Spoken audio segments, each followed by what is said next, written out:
पंचतंत्र का पहला भाग मित्रभेद की 12वीं कहानी।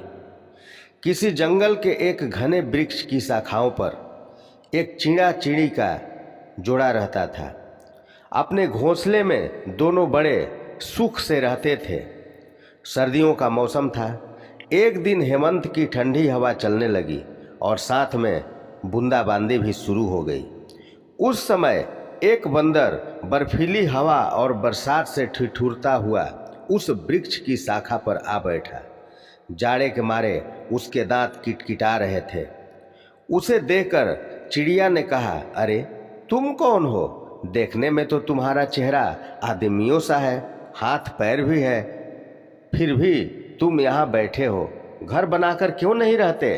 बंदर बोला, अरे तुझसे चुप नहीं रहा जाता क्या? तू अपना काम कर, मेरा उपहास क्यों करती है? चिड़िया फिर भी कुछ न कुछ कहती गई। वह चिढ़ गया। क्रोध में आकर उसने चिड़िया के उस घोंसले को तोड़ फोड़ डाला जिसमें चिड़ा चिड़ी सुख से रहते थे।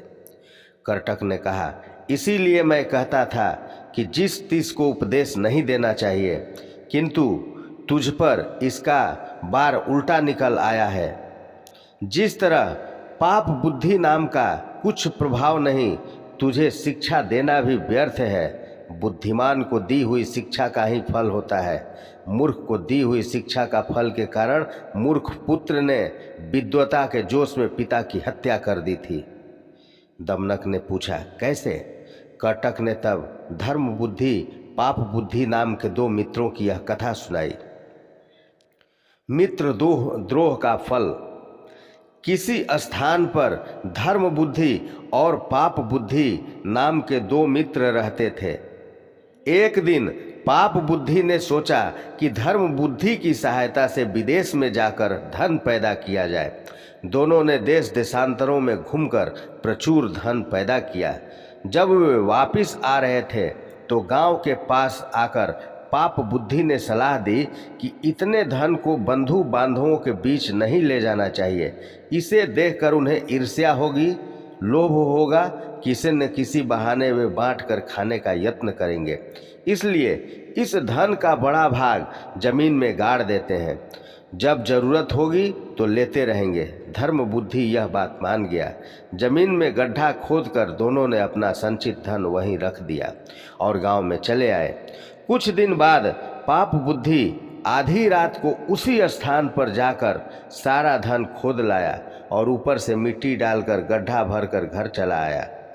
दूसरे दिन वह धर्म बुद्धि के पास गया और कहा, मित्र, मेरा परिवार बड़ा है, मुझे फिर कुछ धन की जरूरत पड़ गई है, चलो चलकर थोड़ा थोड़ा और ले आते हैं। धर्म बुद्धि मान गया। दोनों ने जाकर जब जमीन खोदी और वह बर्तन निकाला जिसमें धन रखा था तो देखा कि वह खाली है। पाप बुद्धि सिर पीट कर रोने लगा, मैं लुट गया, धर्म बुद्धि ने मेरा धन चुरा लिया, मैं मर गया, लुट गया। दोनों अदालत में धर्माधिकारी के सामने पेश हुए। पाप बुद्धि ने कहा, मैं गड्ढे के पास वाले वृक्ष को साक्षी मानने को तैयार हूँ। वे जिस को चोर कहेंगे वह चोर माना जाएगा। अदालत ने यह बात मान ली और निश्चय किया कि कल वृक्षों की साक्षी ली जाएगी और उस साक्षी पर ही निर्णय सुनाया जाएगा। रात को पाप बुद्धि ने अपने पिता से कहा, तुम अभी गड्ढे के पास वाले वृक्ष की खोखली जड़ में जाकर बैठ जाओ। जब धर्माधिकारी पूछे तो कह देना कि चोर धर्म बुद्धि है। उसके पिता ने यही किया। वह सुबह होने से पहले ही वहां जाकर बैठ गया। धर्माधिकारी ने जब ऊंचे स्वर से पुकारा, हे वन देवता, तुम ही साक्षी दो कि इन दोनों में चोर कौन है, तब वृक्ष की जड़ में बैठे हुए पाप बुद्धि के पिता ने कहा, धर्म बुद्धि ही चोर है, उसने ही धन चुराया है। धर्माधिकारी तथा राजपुरुषों को बड़ा आश्चर्य हुआ कि वे अभी अपने धर्म ग्रंथों को देखकर निर्णय देने की तैयारी ही कर रहे थे कि धर्म बुद्धि ने उस वृक्ष को आग लगा दी जहाँ से वह आवाज़ आई थी। थोड़ी देर में पाप बुद्धि का पिता आग से झुलसा हुआ उस वृक्ष की जड़ में से निकला। उसने वन देवता की साक्षी का सच्चा भेद प्रकट कर दिया।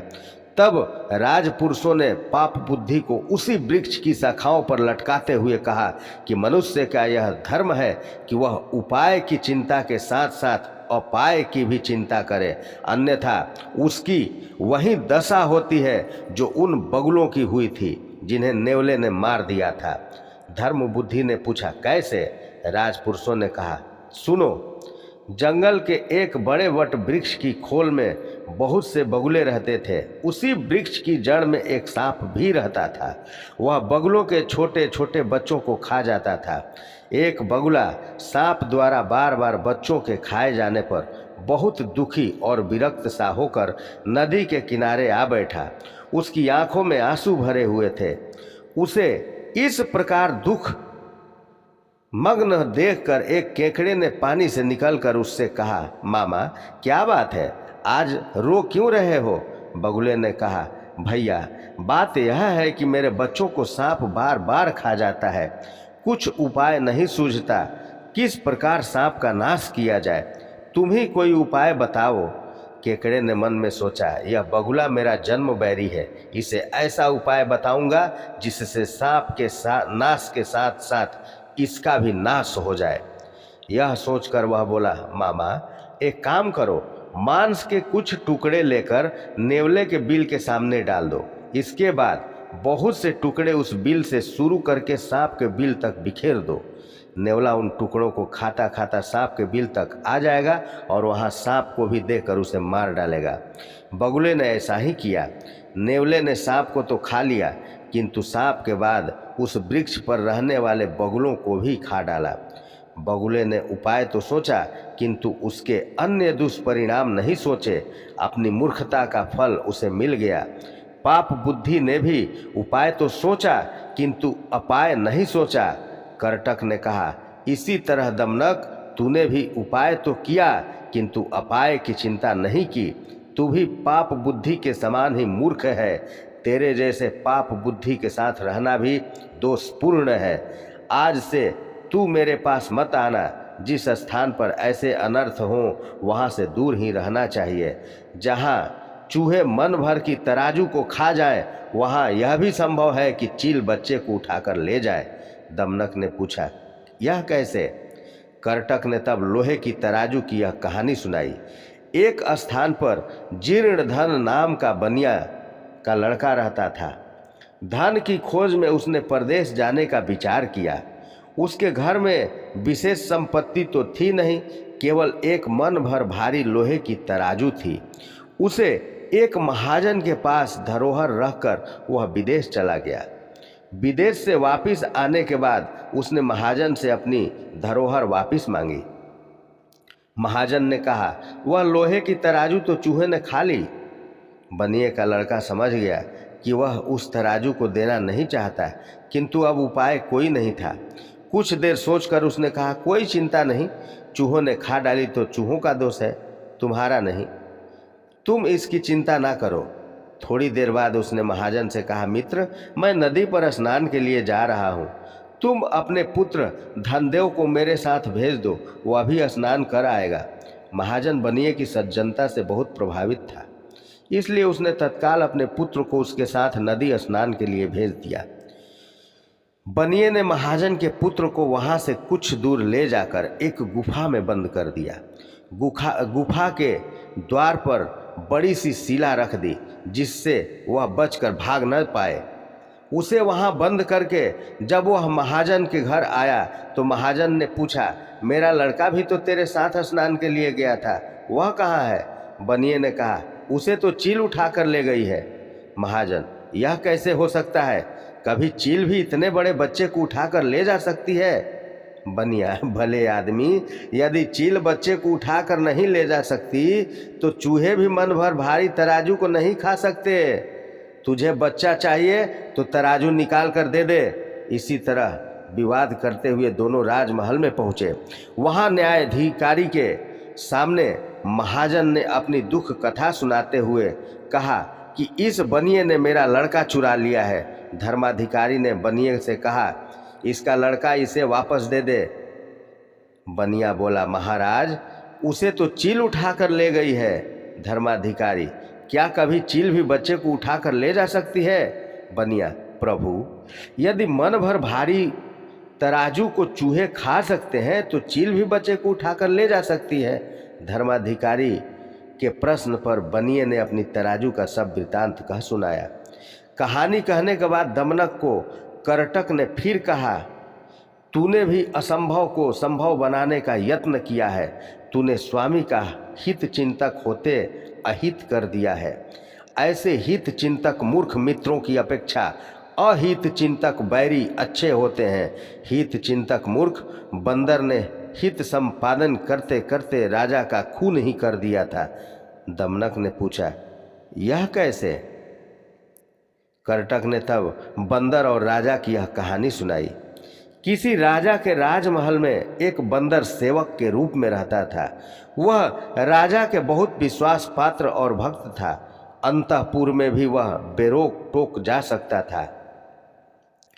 एक दिन जब राजा सो रहा था और बंदर पंखा झल रहा था, तो बंदर ने देखा एक मक्खी बार बार राजा की छाती पर बैठ जाती थी।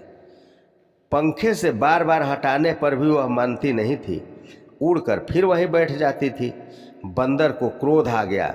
उसने पंखा छोड़कर हाथ में तलवार उठा ली और इस बार जब मक्खी राजा की छाती पर बैठी तो उसने पूरे बल से मक्खी पर तलवार का वार कर दिया। मक्खी तो उड़ गई, किंतु राजा की छाती तलवार की चोट से दो टुकड़े में बट गई। राजा मर गया। कथा सुनाकर करटक ने कहा, इसीलिए मैं मूर्ख मित्र की अपेक्षा विद्वान शत्रु को अच्छा समझता हूँ। इधर दमनक करटक बातचीत कर रहे थे, उधर शेर और बैल का संग्राम चल रहा था। शेर ने थोड़ी देर में ही बैल को इतना घायल कर दिया कि वह जमीन पर गिरकर मर गया। मित्र हत्या के बाद पिंगलक को बड़ा पश्चाताप हुआ, किंतु दमनक ने आकर पिंगलक को फिर राजनीति का उपदेश दिया। पिंगलक ने दमनक को अपना प्रधानमंत्री बना दिया। दमनक की इच्छा पूरी हुई। पिंगलक दमनक की सहायता से राज्य कार्य करने लगा। ये पंचतंत्र का पहला भाग समाप्त हुआ। आगे की कहानी फिर से हम लेकर आ रहे हैं। तब तक के लिए नमस्कार।